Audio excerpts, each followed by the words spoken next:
Welcome back to the Essentials series by Timbecon. Before we start sharpening this little chisel up, let's have a short chat about waterstones. I use Japanese waterstones, and here they are in their original packaging. Japanese waterstones come in a number of grits, like sandpaper, depending on their point of use in the sharpening process. You've got your coarser grade stones, 800 and 1200 grit. I think there's ones that are even coarser than 800. Therefore, reshaping the bevel of your cutting tool. So if it's a chisel, it's setting the edge.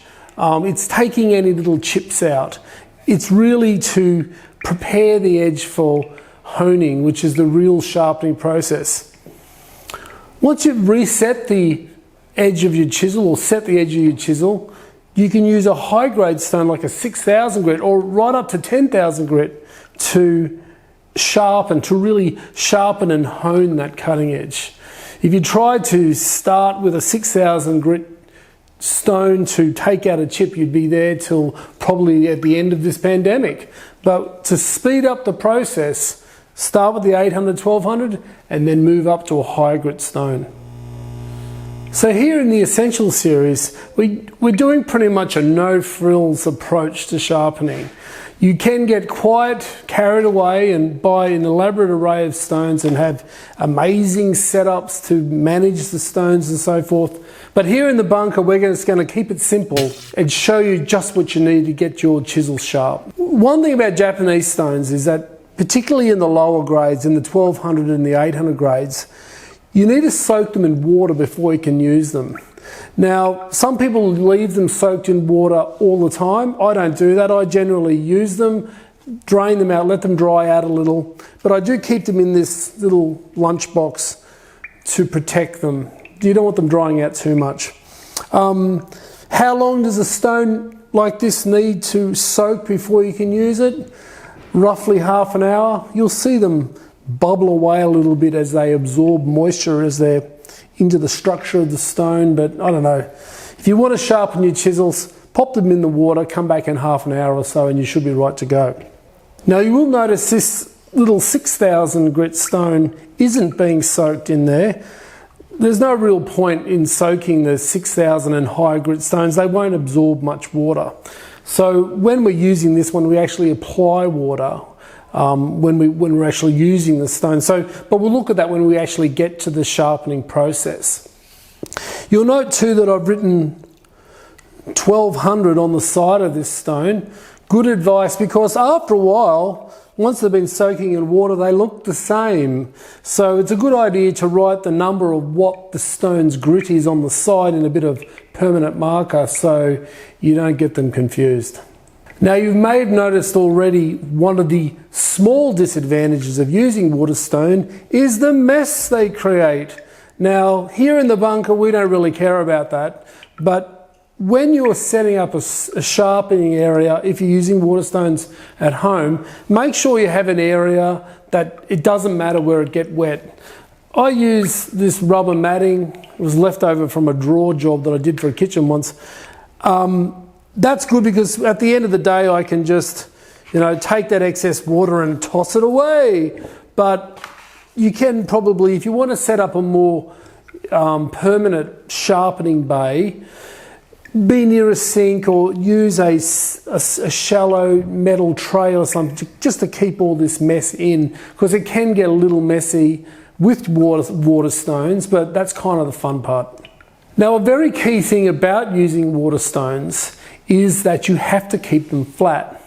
Now, unlike other stones like oil stones, for example, which are very hard, waterstones are quite soft, relatively speaking. So when you're actually using the stone, rubbing the tool against the surface of the stone, it actually removes the surface. And so you can create hollows and so on, and that will upset the sharpening process. It'll affect the shape of the blade that you're sharpening. So it's very critical to keep them flat. Now, If your water stones are dry, and this is the fundamental reason why I keep my stones dry normally, is that before I sharpen, I just put them on a bench with some sandpaper and I can flatten them out by just rubbing the stone on some sandpaper flat out on the bench. When they're wet, it's a little bit more complicated. You can use some wet and dry sandpaper to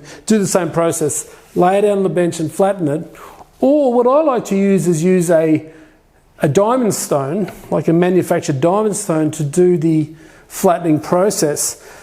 You can use these as sharpen tools as well. My preference is to use a waterstone, but taking the waterstone, keeping that surface relatively clear and just rub it back and forward like so to ensure the stone's flat. Now if you look at that, you can see the differences here. I used this stone on the weekend, and by just rubbing a little bit on the surface like so, on this, and then having a quick look, you can see this hollow that's formed. That tells me straight away that this stone is not flat. So before we can start sharpening, we need to flatten the stone on this diamond stone. So if you're going to use a diamond stone to flatten your stone, or any other relatively small surface, you've got to have a really strong technique to ensure that you get this stone flat. Because even from here in the bunker, I can hear the establishment screaming, "You can't do this." This is a really easy and effective way to flatten a waterstone, but you need to use good technique. I keep the stone relatively clean, back and forward, even pressure, back and forward, even pressure. Making sure that stone stays nicely centered by using my 2 fingers just to guide it along either edge. And you can see already how that's starting to flatten. It's a really great way to sharpen a wet waterstone. Yeah? Even from here in the bunker, I can hear them. And as I said previously, this may look a little agricultural compared to other methods, but what we're trying to do is help someone who's trying to get into woodworking sharpen a chisel in the simplest, most effective way.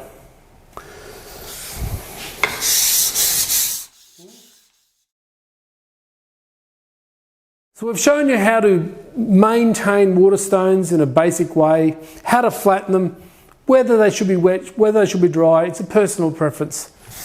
My name's John Madden. Join us for the next episode of the Woodworking Essentials, brought to you by Timbecon, where we'll be sharpening a Swiss bevel edge chisel.